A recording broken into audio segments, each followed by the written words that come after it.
No, gracias a vos, Maxi, y bueno, lo que charlábamos, ¿no? Yo también muy agradecido con ustedes de poder estar acá, de vos en particular, por el trabajo que uno te viene siguiendo como periodista y cómo lo vas desarrollando y creciendo, así que orgulloso en el crecimiento de Radio Sónica, el programa de ustedes, y de Bruno, querido, que está en Big Bang Noticias, no sé si le puedo pasar el claro, chivo, sí, pero también otro joven, excelente periodista que la verdad que a mí me tocó ser uno de los primeros que me hizo una nota cuando todavía no nos exponíamos tan públicamente, sí, de la militancia, el trabajo territorial, y de uno viene participando, pero fue la verdad una excelente nota y muy contento de que lo hayas hecho, principalmente esta mirada generacional que decís vos, que compartimos entre todos, que en definitiva son los desafíos de estos 30 años de la democracia y de lo que tanto nos duele en la Argentina, que tenemos que cambiar, que tenemos que poner en agenda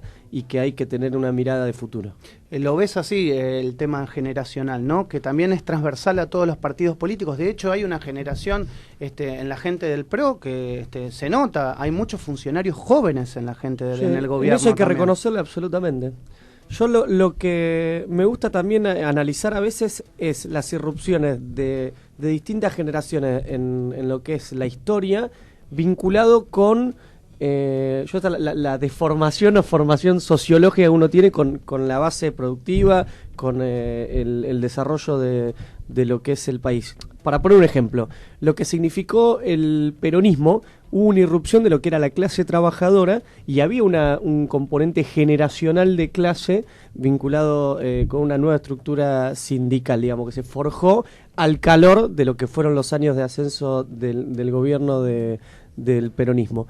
Nosotros, creo que así como la generación del 80 también tuvo una generación, digamos, de lo que eran los hijos de la oligarquía, que tenían un modelo agroexportador y que tenían una visión de país. Uno la puede compartir o no, pero la realidad es que Roca y todo lo que fue la generación del 80 tenía una visión e insertó en su modo, en su lógica, a la Argentina dentro de esa visión de país. Nosotros, yo para ser breve, creo que nuestro desafío en esta sociedad que nos toca vivir, de este mundo multipolar, de una sociedad de las redes sociales, de la comunicación líquida, como dice Bauman, ya no es más la lógica binaria entre un modelo agroexportador o un modelo de desarrollo industrial. Acá desde 1976 que aparece un nuevo actor hegemónico que cambia el paradigma, que es el sistema financiero internacional, que son los bancos. O sea, que en Argentina lo que estamos viviendo hoy como fenómeno es que por primera vez hay un componente deseos de funcionarios del gobierno actual de Macri vinculado con el sistema financiero y con los bancos en particular. Y creo que eso puede explicar esta lógica. Y lo asocias a ese sistema mundial, porque no es un sistema netamente argentino. No, absolutamente. Claro, absolutamente. Es un fenómeno que, bueno, ya lo charlamos muchas veces. El Deutsche Bank, que es el banco de Alemania, representa 22 veces el PBI de Alemania. O sea, 4 bancos norteamericanos, Chase BBC, JP Morgan, el Stanley, o sea, representan 14 veces el PBI de Estados Unidos. O sea, para que tomemos dimensión de lo que es el desafío que tenemos nosotros como generación de poner control, límites a un nuevo sistema económico que ya no es más el desarrollo productivo capitalista impulsador de lo que eran las industrias y las fuerzas de producción. Hoy hay un sistema financiero, muchacho, que es la esclavitud del siglo XXI, que en definitiva en los países subdesarrollados como el nuestro se está expresando con una deuda de 100.000 millones de dólares y tomas de deuda de a 100 años. ¿Y cómo hace, perdón Maxi, cómo hace el peronismo en este contexto y ante este desafío para renovarse y volver en todo caso a los lugares de poder? Mira, primero creo que si hay una característica que tiene el peronismo y que yo en eso te diría que estoy orgulloso, pese a que su fortaleza también es su debilidad, es cómo se ayorna y se actualiza constantemente en lo que el Perón decía la doctrinación, la actualización doctrinaria a los cambios de época. Así como en los 90 fue el furgón de cola de un cambio de lo que era el consenso de Washington y un mundo unipolar, y que fueron las políticas de privatización, y que uno es crítico con eso, pero es parte de la constitución de las características del pragmatismo que se plantea del peronismo. Hoy, en lo que es la discusión de este nuevo mundo, yo creo que es la fuerza política que mejor puede interpretar y realizar sus cambios y proponer agendas de gobierno concretas, porque el peronismo no es un mero administrador de gobierno. El peronismo es una fuerza que tiene una concepción de poder, que es diferente a lo que es la concepción del gobierno. Lo que hablábamos de poder es justamente estos sectores que son los que manejan a los gobiernos. Y hoy, vuelvo con este tema, se da un fenómeno muy particular, que ya el sistema y las transnacionales meten a sus delegados, digamos, o sea, a los que antes eran directores de los bancos, como en el caso de Caputo, y 60 funcionarios de este gobierno, en los manejos institucionales de los gobiernos. O sea, ya ni siquiera usan intermediaciones con presiones con la política, son ellos mismos. ¿Y qué es lo que estamos viendo hoy? Y fíjense la obscenidad de lo que significa el tema termino con lo de las LEVACs, que me parece que es paradigmático de lo que estamos viendo. Dale. Y que tenemos que tener conciencia de lo que significa esto. Cada vez que los tenedores de las LEVACs le quieren bajar la tasa de interés, que muchachos es del 27%, o sea, decime quién va a invertir en un sistema productivo cuando vos tenés el sistema financiero de la renta de los bonos de las LEVACs el 27%, eso es muy difícil. Lo que estamos viendo. Y cada vez que el gobierno quiere regular, tomar una medida para sacar esa rentabilidad, que entre todos, además una rentabilidad que muchachos la pagamos entre todos, o sea, la paga la economía real, los trabajadores, las pymes y la industria, esa rentabilidad del sistema financiero. ¿Qué pasa? Esos tenedores de la LEVAC se pasan a los dólares.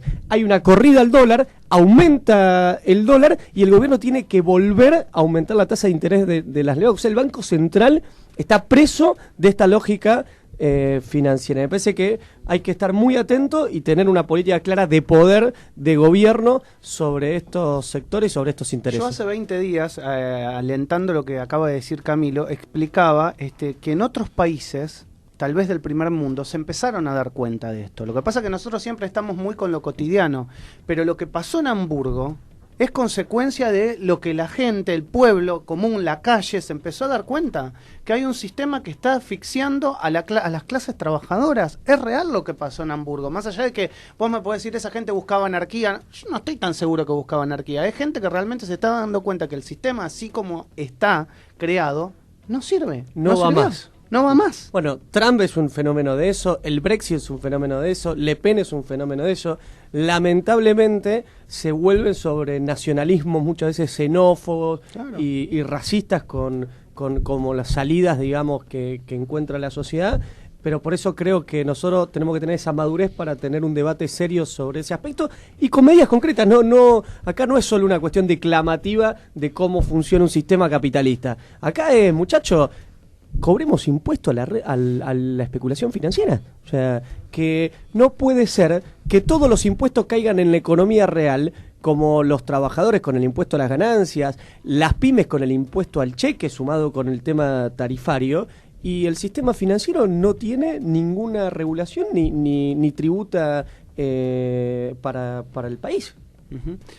Bruno. Aquí, a ver si la pregunta se entiende. ¿A qué viene Cristina en esta elección? ¿Cómo puede llegar ella a frenar esto que nos contás? ¿Y qué no tendría que repetir de los errores del pasado? Mira, yo creo que uno de los temas que nos quedó pendiente del gobierno anterior fue este que estamos debatiendo, que es la ley de entidades financieras. Era un debate que estaba en nuestra fuerza política, porque el peronismo tiene esta particularidad que es un movimiento policlasista de diferentes sectores, pero que tiene este debate interno que es muy enriquecedor, digamos.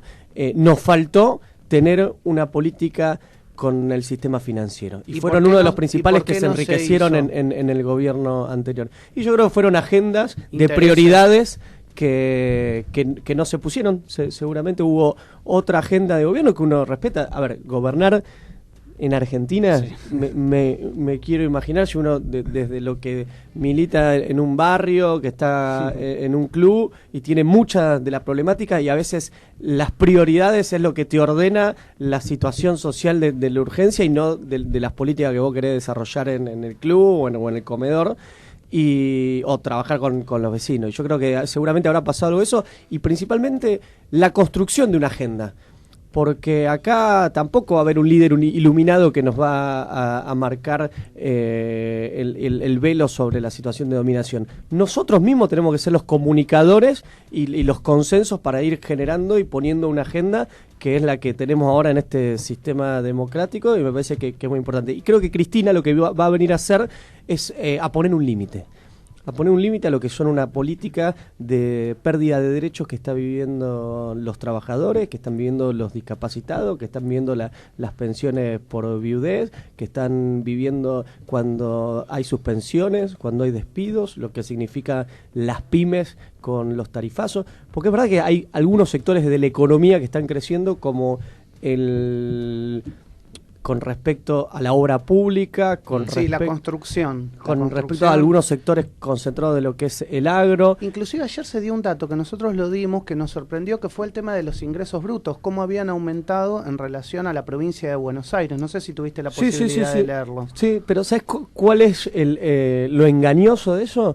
Que está sostenido, que bienvenida sea la obra pública, ¿eh? O sea, acá, como peronista y como un país que hay todo para hacer, lo primero que tendríamos que tener un plan de obra pública que genere trabajo y que sea obra pública que permita un impulso de lo que son los desarrollos productivos de cada uno de los polos industriales de la provincia. Discúlpame, pero si se invierte mucho en obra pública y no en educación, entonces ahí vamos mal. Eso. ¿Y sabes cuál es el principal problema? Cuando la inversión de obra pública es solo en base al endeudamiento externo. Claro. O sea, cuando no tenés, o sea, yo por eso digo, es muy tramposo este tramposo. Crecimiento, porque está sostenido en base a deuda. El nivel de endeudamiento de la provincia de Buenos Aires supera en los últimos 30 años de la democracia de la provincia en lo que está generando el gobierno de Vidal. A nivel nacional, lo que decíamos, los 100.000 millones de dólares. O sea, la realidad es que los plazos y vencimiento de deuda, creo que en el desarrollo de esta política nos va a costar mucho.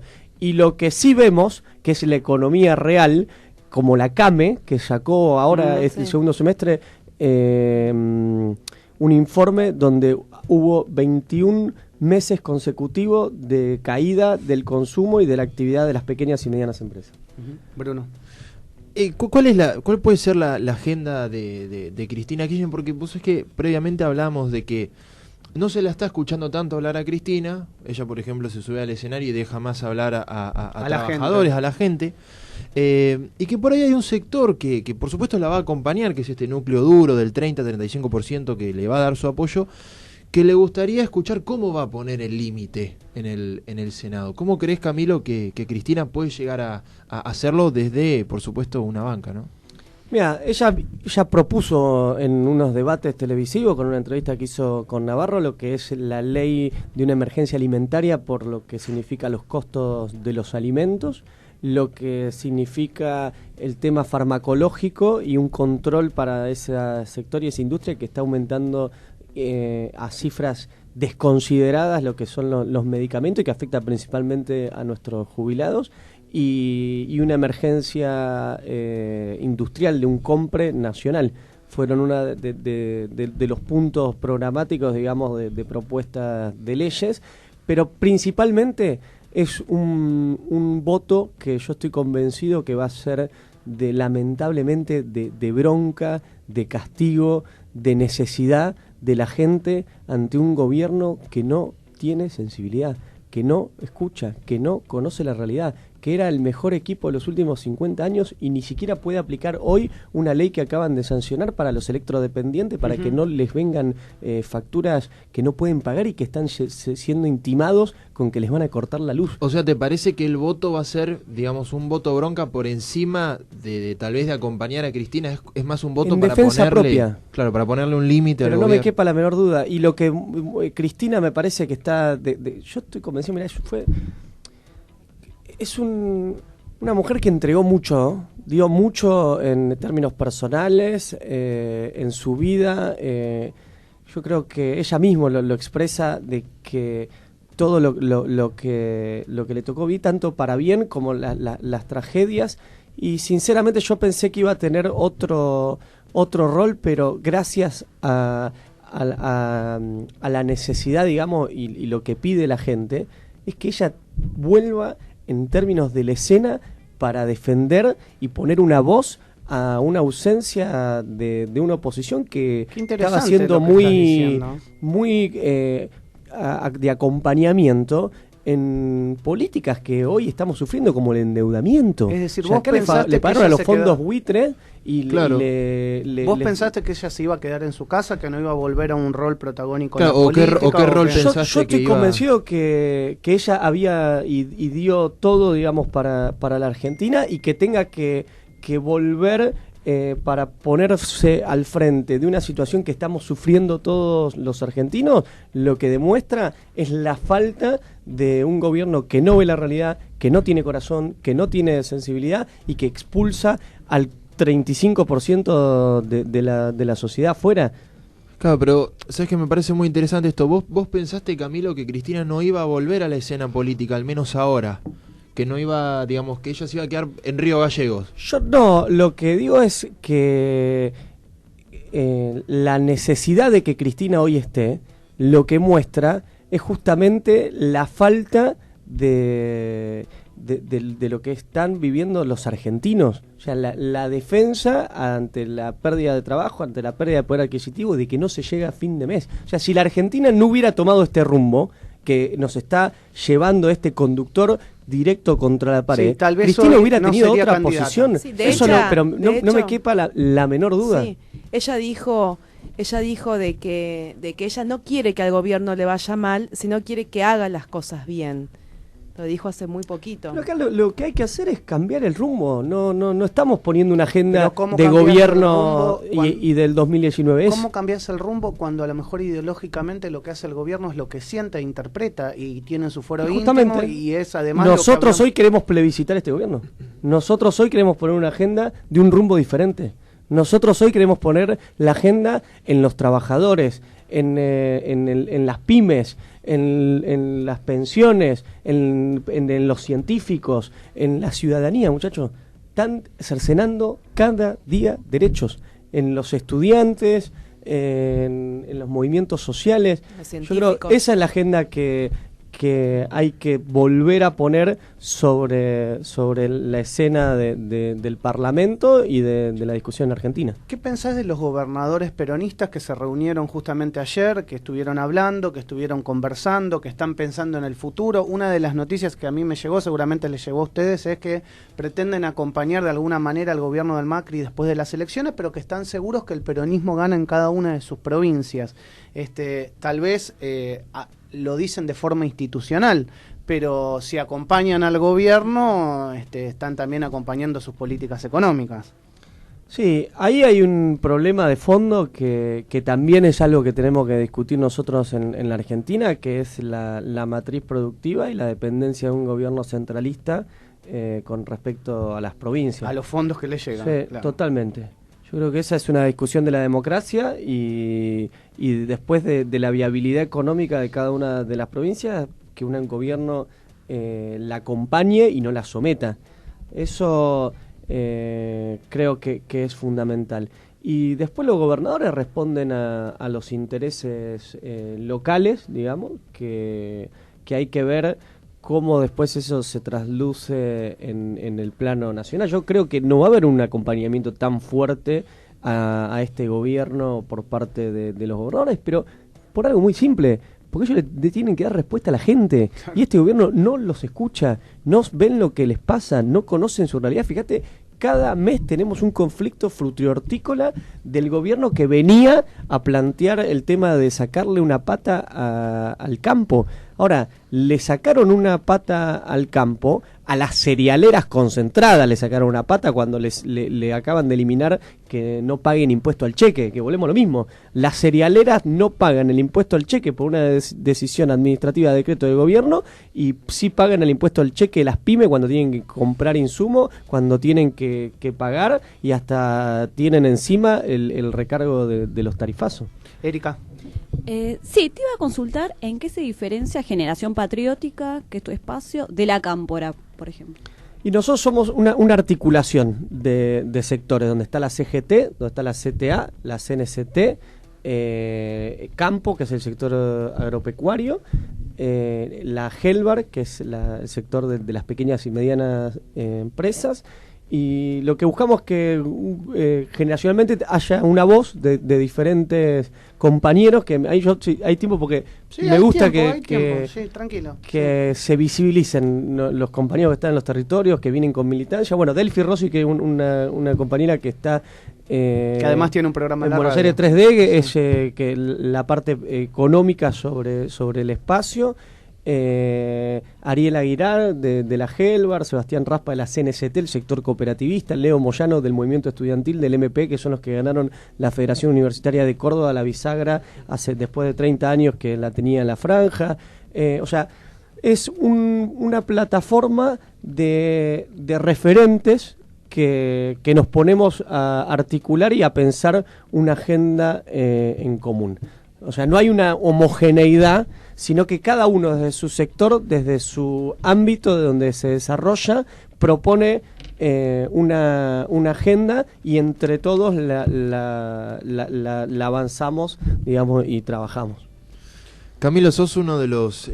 disculpa, lo más significativo es que ahora ya es parte con el tema de la corriente federal y la CTA, pero que estaba Matías Aluendo, secretario general de Juventud de la CTA, y los compañeros de la CGT.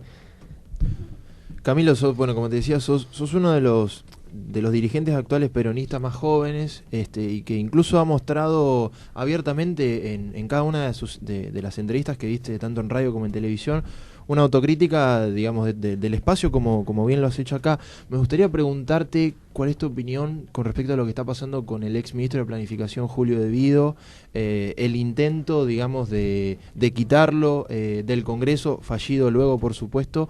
¿Cuál es tu opinión al respecto y qué te parece esto que se dice de que Cristina, digamos, de alguna forma no intenta meter dentro de la campaña algunos actores que formaron parte de su gobierno, que tal vez podría ahuyentar ciertos votos? Mira, es algo que yo lo dije públicamente reiteradas veces, que para mí tiene que ir de lleno a lo que es la justicia, él en esa posición. Con respecto a los fueros, es un debate que se da el Congreso y lo que me parece es que la justicia, el juez desestimó el pedido del fiscal para desaforarlo. Entonces, yo creo que sí, que tiene que dar de cara a la justicia, porque nos compromete a toda una generación, nos compromete a todos unos militantes políticos que acompañamos, que creemos en el proyecto de lo que fue y lo que es el kirchnerismo, y no damos pero ni un centímetro a lo que es el lugar para la corrupción y para lo que es el enriquecimiento de algunos funcionarios. ¿Vos crees que debido digamos, compromete esa imagen del kirchnerismo? Yo creo que tiene que dar explicaciones y pública y de cara a la justicia, eso, pero absolutamente, porque es una demanda que está en la sociedad y en todos los compañeros. Acá nadie, me parece, va a salir a defender una posición que no está del todo clara ni esclarecida. Ahora, lo que sí creo es que la justicia, tiene que ser eficaz y tiene que ser inmediata. No nos puede tener en vilo a toda la dirigencia política. Por 15 años. Pero además, muchachos, acá no se llaman puesto solo al kirchnerismo. Massa tiene una causa abierta por ser ex jefe de gabinete del gobierno de Cristina. Sí, pero a Mauricio Macri le cerraron Panama Papers justamente, en tiempo récord, ¿no? Sí, sí. Y con un fiscal que no vuelve a apelar. Sí, sí. Pero por eso, y después lo que sí creo con este caso de De Vido en particular, que no lo digo yo, o sea, lo dije yo, tuve la posibilidad de charlar con Ramal, que es del FIT, y lo que es la posición de la izquierda, que es un show mediático. Es un show mediático de cara... A ver, De Vido, este mismo cuerpo, lo nombró presidente de la Comisión de Energía.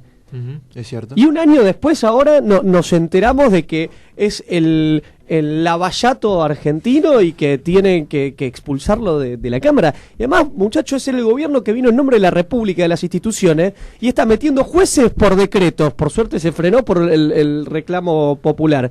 Acaba de echar por decreto al presidente del Banco Central.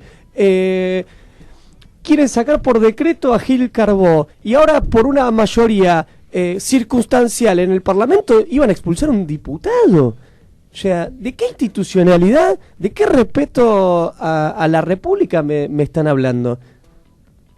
Analia. Sí, Camilo, ¿vos crees que para poner un freno al sistema financiero el rol que debe cumplir el Estado es tomar las riendas? Y otra cuestión, ¿la Cámpora participa de tu espacio? Con respecto al sistema financiero, lo que considero y estoy convencido que es un poder y un sistema muy fuerte, Sí. Con lo cual nosotros no podemos dar esa discusión sin tener organizado a la sociedad civil, sin tener a los sectores de los movimientos sociales, sin tener a los sectores de los gremios y de las estructuras gremiales, sin tener a los sectores de las pequeñas y medianas industrias y del sector de industria de la UIA, para ser concreto. A ver, para un juego de coaliciones de intereses, muchachos, porque eso es gobernar.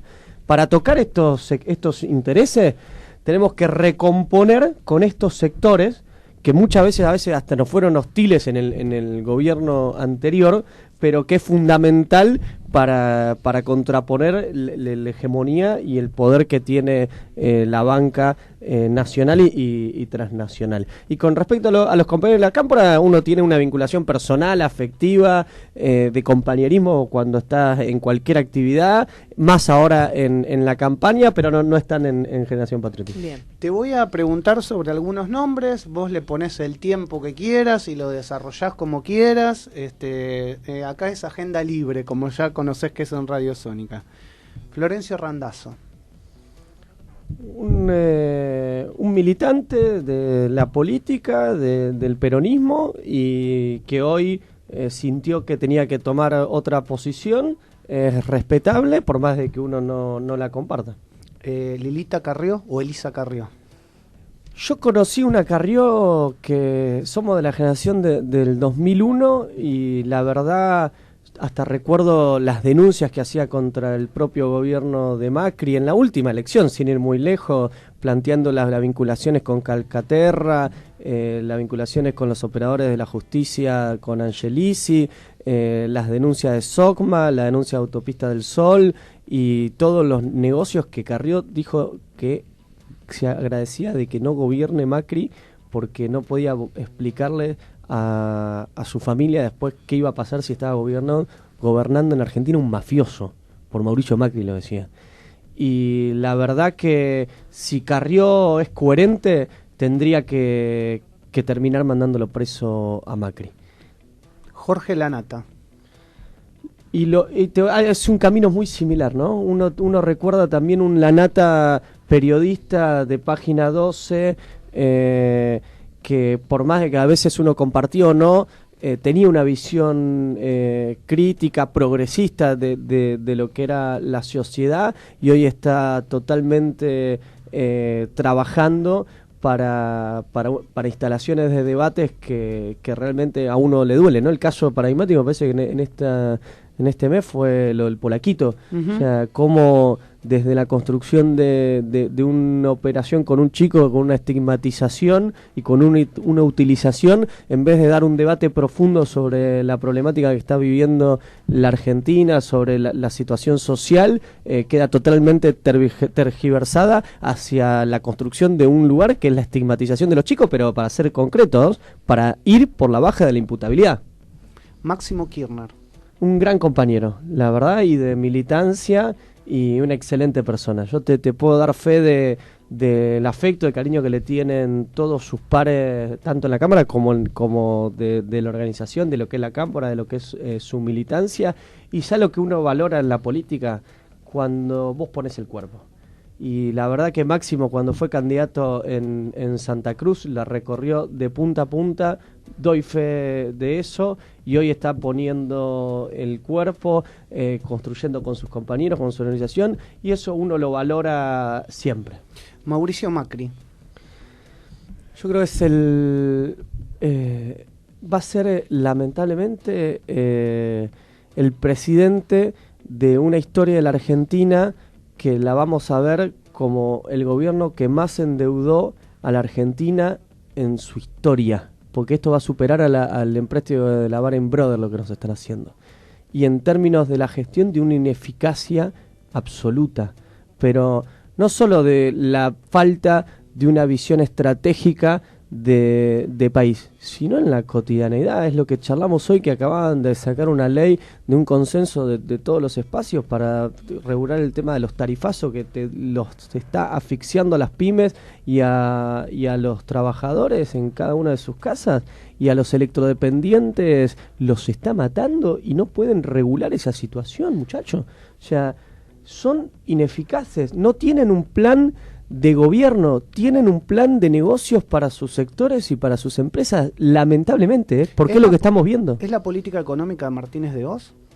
Lo dijo Labaña eso, dijo que el nivel de especulación financiera con la bicicleta y de fuga y de falta de un desarrollo de política del sector industrial es similar a lo que se vivió con Martínez de Oz. Yo creo que es otra característica. Yo creo que es como decía, en 1976 aparece el sistema financiero, no era hegemónico porque había otras coaliciones que tenían mucho más peso, de hecho Techín, Roca, todo lo que era la UIE, un consumo interno y de los sectores de los trabajadores muy fuerte, que hoy está totalmente fragmentado. Hoy todo lo que es el estado de bienestar está desmantelado y creo que ellos representan otro factor. Bruno. Quiero sumar a esta lista de nombres a alguien que es conocido por todos y que vos conocés muy bien. El Papa Francisco. Una gran referencia. Y después me gustaría hacerte una pregunta. Contanos qué pensás de él, y después contame si es cierto que él no comparte esta agenda de Mauricio Macri. Mira, no es que tuve la posibilidad de estar con el Papa varias veces, además, 3 veces fueron los encuentros y en una la posibilidad de escucharlo principalmente, claro. ¿no? Esa es la realidad. Y todo lo que son el Evangelio Gaudium, las encíclicas que plantea, el observatorio social del Vaticano en términos de las declaraciones, los documentos que desarrolla, que yo los recomiendo porque son muy enriquecedores para este debate actual. No estamos hablando de la historia son de la revolucionarios para la época y tienen mucho que ver con lo que vos dijiste a principio del programa, con el sistema que estamos viviendo y la asfixia que hay del sistema sobre la gente. Y toca otro tema que es, fíjate, la mirada de Francisco ya en un plano global, ¿no? Con el tema de las inmigraciones y del cambio climático y también. del cambio climático. Sí. Totalmente. Sí. La verdad que es un referente y uno cuando tengo la posibilidad siempre recurro a su lectura, digamos. ¿Y crees que él está de acuerdo con lo que está haciendo Macri en el país? Yo creo rebajar a Francisco, o sea, con esta visión y con esta... Es como cuando dicen es peronista, ¿viste? Francisco, o sea, claro. el cristianismo tiene, milenios, o sea, y no hay que achicarlo, me parece, en ese sentido. Él tiene una posición que es clara, concreta, y que toca intereses, que toca a poderosos, que se mete en la discusión, y eso es lo que lo marca con las aguas que separan con cualquier gobierno. Te sumo a Cristina Kirchner. Brillante, para mí creo que es la mejor estadista y conductora que tuvo y que tiene la Argentina, digamos, que la tuvo como en términos del rumbo y de la gestión de un país, y que hoy la está teniendo en la visibilización de lo que nos puede pasar a futuro y en ponerle voz a los que a muchos nos cuesta, que son los trabajadores, los excluidos y los empresarios de un desarrollo local industrial en la Argentina. ¿Y cómo es como abuela? ¿Cómo es en la Una intimidad? abuelaza, una excelente abuela, muy presente. La verdad que son algo que bueno, con Ahí Flor falta un siempre- nombre, Elena. Elena, sí, que te pide fotos y llama constantemente, la verdad que muy muy presente. Todos los abuelos ahí están Son ahí abuelos, no acompañando. papás, son abuelos. Y te voy a decir algo, pero con un nivel de apoyo que la verdad que yo no tuve abuelos, o sea, mi abuelo está desaparecido, y bueno, toda la historia familiar Sí, nuestra. Y tener esa... Primero que la tenga mi hija, ¿no? Me encanta que pueda vivir, aprovechar y disfrutar eso. Y yo como padre, de saber que uno tiene a los viejos para también sentir ese respaldo. Y te lo voy a poner en términos Ujú, concretos. sí, obvio. Yo los domingos voy a la radio a las 7:50, Sí, que pasamos los chivos. Y se los dejo a mis viejos, o sea, a la gorda que se queda 3 horas con los abuelos, así que feliz. Y ahí, bueno, me suma preguntarte Florencia, ¿cómo es Florencia? ¿Y qué pensás de Florencia Kirchner? Y tengo una muy buena relación. La verdad que cuando se dan las cosas de forma que uno las charla y sin tensiones y natural, es lo que después te permite construir Grandes relaciones a largo plazo. a largo ¿no? plazo. O sea, la verdad que la separación en eso fue lo que fortificó nuestro día a día y todo lo que es la crianza con Elena. Ella además tiene una posición sobre la mujer, sobre la sociedad que a Tiene mí... un programa de Sí, radio tiene un también, programa de ¿no? radio, sí. Eso es lo que iba a decir, que en el último tiempo hubo una especie de cambio en Florencia, empezó con su programa de radio, incluso salió a criticar los dichos de Bullrich Ujú. en estos últimos de Ni días. Una Menos. Sí, de Ni Una Menos. Vinculando lo que era el feminicidio con el tema del aborto, una barbaridad. ¿Qué pensás de los candidatos que propuso el gobierno para la provincia de Buenos Aires? Estamos hablando de Esteban Bullrich y de Gladys González.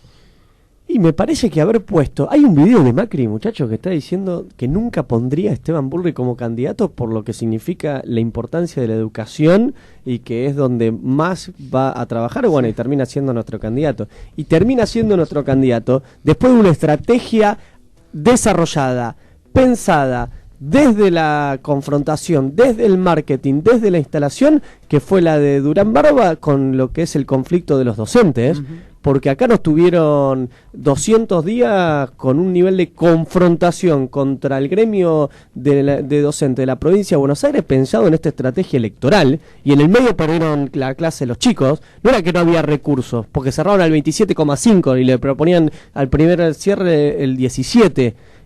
Y el mismo presidente en las sesiones ordinarias del Congreso apuntando contra la figura de Baradel porque había sufrido unas amenazas, haciendo una cuestión socarrona sobre la situación personal del dirigente gremial.